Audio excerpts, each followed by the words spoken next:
Hi, this is Eric Martin with Board Game Geek. I'm here with Randall Bills from Catalyst Game Labs, looking at Dragonfire, your big Gen Con release. This is a big Gen Con release, with absolutely. A huge design team too. It's got a history from Shadowrun. Yeah, absolutely. The original engine for Dragonfire was originally published as Shadowrun Crossfire. Oh, really? Yes.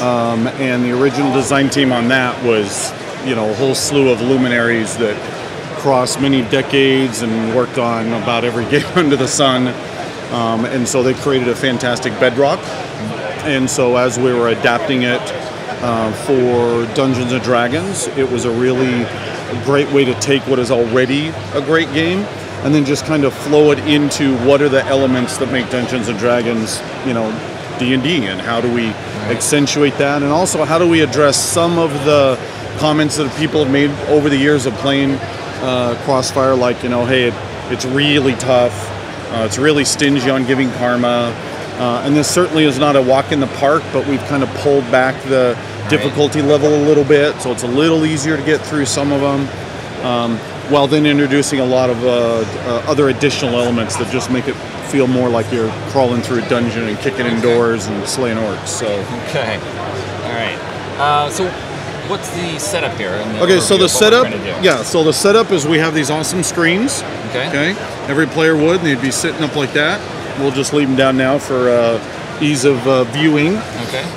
And everything that you need to start the game, you have on it. So you have what's called your equipment pack, and this is just a set of icons that will correspond to a set of basic cards. Okay, and then you will turn that into your equipment pack. So I'd shuffle these up, and then I would draw 3 cards. I'd make sure I had my 6 gold. I'd put my hit points, which is the heart there, on the 7, and then I'd be ready to go. And everyone else is going to do the same thing. With different cards. Different cards, yeah. The nice thing is that every card, you have the different class types, which are different colors, and so they're going to be focused on different priorities within the cards you get. But even within the clerics, if I'm using a human instead of an orc, it's still going to be a slightly different pick. Right. And so it's really one of the strengths of this game. Shadowrun Crossfire only had 5 different types of cards. And between the base game as well as the character pack, here, let me blatant advertising. The character pack. That's the whole presentation. Exactly. So between that and the character pack, you have 48 character screens. It's actually like 56, but some of them are doubled. Yeah. But the other ones are all unique. Okay. So every time you're grabbing it, and then we put it's wizard,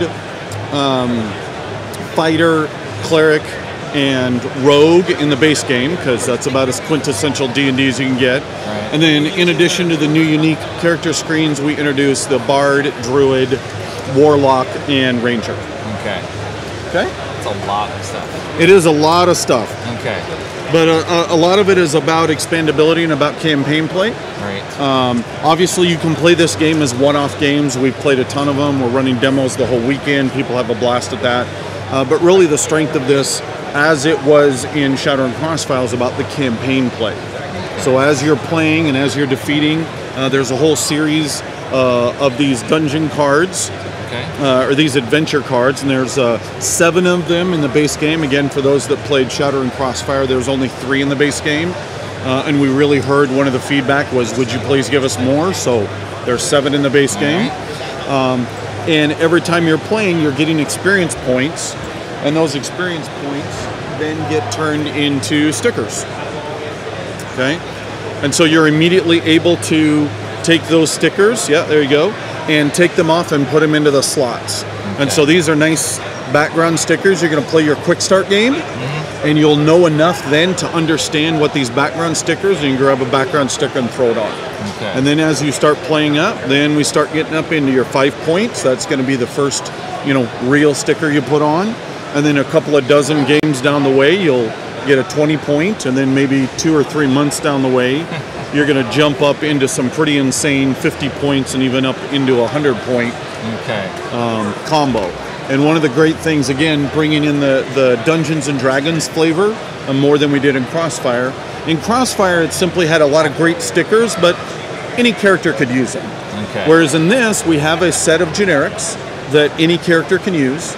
But then we also, for example, here, requires fighter class. So right there, the Eldritch Knight, for those that know their D&D, you know immediately that this is one of the subclasses, okay? And so not only is there unique fighter stickers, but then there's subclass stickers. So if I take this Eldritch Knight, I then open up the ability to take these additional stickers. If I don't have that, I can't get these other ones. So you can really get into cool customization. You could be running 3, 4, 5 characters, and they all could be wonderfully different, unique. So what are we doing over the games themselves? Sure. Yeah. So jumping into the game itself. So the way it works is it's a standard deck builder. You're going to be having the cards you start with. That's our equipment pack. And then you have the market out here. And the market is where you're taking the gold that you earn from defeating the encounters that you will be facing, and then you're increasing the power of your deck. Unlike almost every deck builder out there, when I buy this, if I was, say, buying Magic Missile, I'd go ahead and throw my 3 points in there. I'd buy that, and that goes straight into my hand, which is awesome. Immediately get the power much quicker out of the play. And then you would simply rotate up another card. Hey, dual Misty Step, good for the wizard. Okay. So then when we're playing, now at the start of the game, we actually have to face our encounters. Okay. So once we had everything set up, I got kind of sidetracked into the campaign because that's one of my favorite parts of it. But as you're starting up, we have something here called the Dragonfire deck. And for those who played Shadow and Crossfire, this is the Crossfire deck. There you go. Okay. A little token just as a reminder. Okay. So what this is basically the Game Master deck. This is I rolled a 20 and 50 orcs boil up out of the room at you, or you meet the dragon before you're ready for him. It's wonderful storytelling. It's that sudden moment that jumps at you that you're like, oh my gosh, how are we going to get out of this thing? And so every turn, you're going to roll this up and you're going to read it. And sometimes it may not apply because what's happening on the table doesn't apply. But in this instance, it would be the attack strength of each deception encounter, which means each red encounter increases by 1.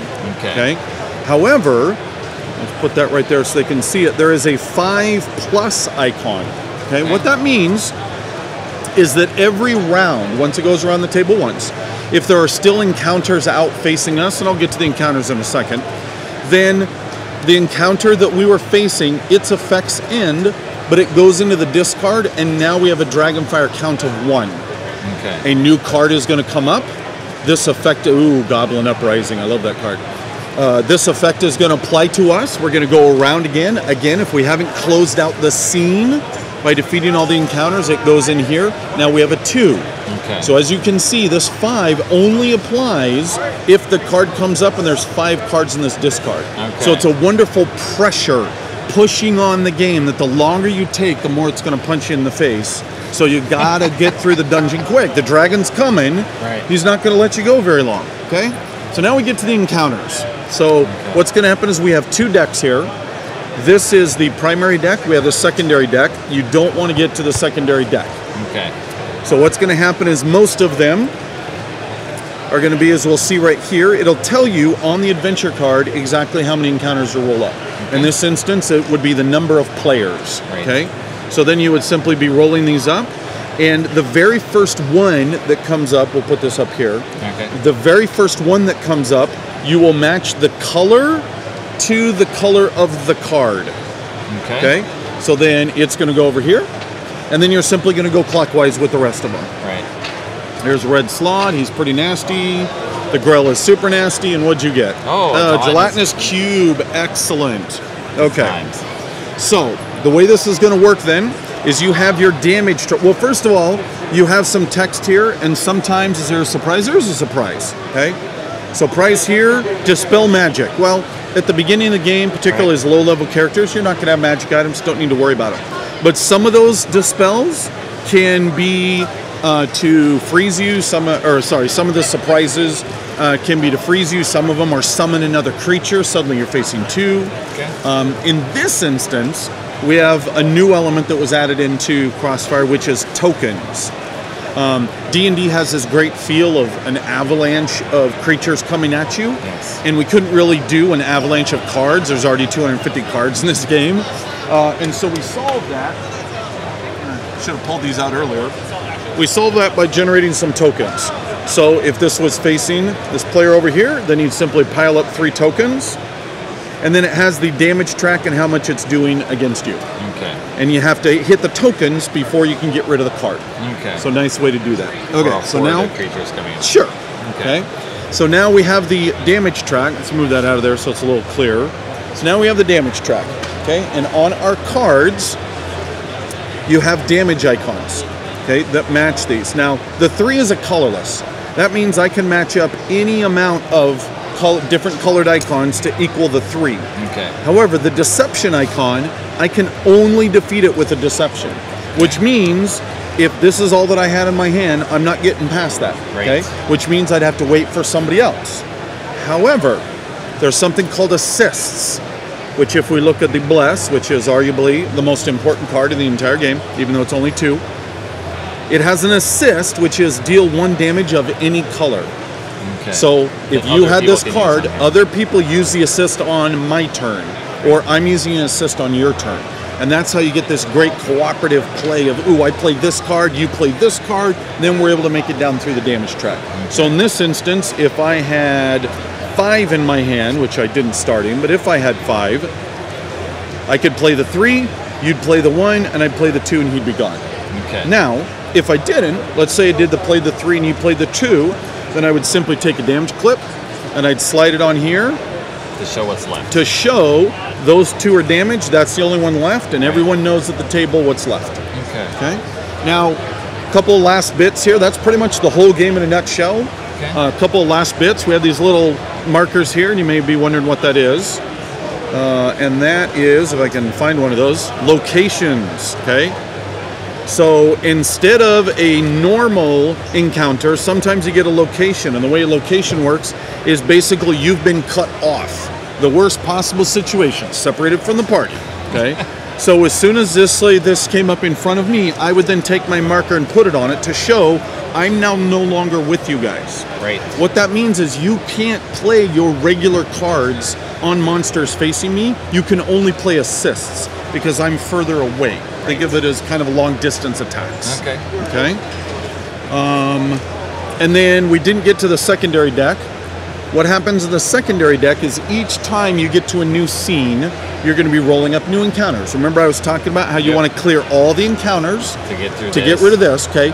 Let's say this is up here. If I cleared all the encounters, I then get to bury this so my count doesn't go up. Right. But at the start of the next scene, okay, the next scene would be the number of characters plus 1, but you start the secondary deck with what your count is. Okay. So much more, right out of the gate got a location, okay, but there's a cloaker. Compare, say, the gelatinous cube to the cloaker, and you will see this is immediately a more dangerous creature. Yes. So once again, the longer you're taking, the more the dangerous creatures are going to come out. Okay. Okay? And then one of the last little bits, I'm pretty sure I'm over time, or at least getting close to it. One of our favorite bits is magic items. And we're pretty proud of these, mainly because we did a foil on them, and we've never done that before. It's actually a 3D effect. And I think they turned out pretty dang cool. Where's the, got that. Where's my blood letter? It's so cool looking. There we go, look at that blood letter. Woo! Okay, so the way, you can tell Be we are, yes, you can tell we're nice and geeky. Okay, so magic, so the stickers are about I finish a game, okay? I get through the game, or at least I'm playing through an adventure, and I'm getting experience points, and I turn the experience points into stickers. Yes. However, magic items, I have to go all the way and complete the adventure. Okay. If I only go halfway through an adventure and lose, I still got experience points. I'm going to be able to power up a little bit and go at the adventure again. But I only get the loot if I make it all the way through. Okay? And there's different rarities, okay? So common, uncommon, and of course rare. And of course, as I'm doing this, I can't find a rare. Rare, very rare, okay? You have to increase your character level to gain access to these cards. And these cards then are simply built into our equipment pack at the beginning of the game, provide a whole slew of really awesome abilities. And again, it's that D&D, the magic items is such a quintessential element. We really wanted to do something that felt like you really earned them, and it made it something really unique and special. And this is only the start. This is only the start. This is only the start. We have, for those here at the show, in the glass case in our booth, we are showing a display of the next 3 expansions, the first 2 monthly releases, as well as a campaign box. And we have a whole awesome big campaign playing out. There's even in the box a little fiction companion. So you have a couple of one-off games you can do, and then you can dive into a linked campaign and go on from there. All right, there you go. Thank you, Randall. You're welcome. From Dragonfire coming out. Thank you. Yep, thank you.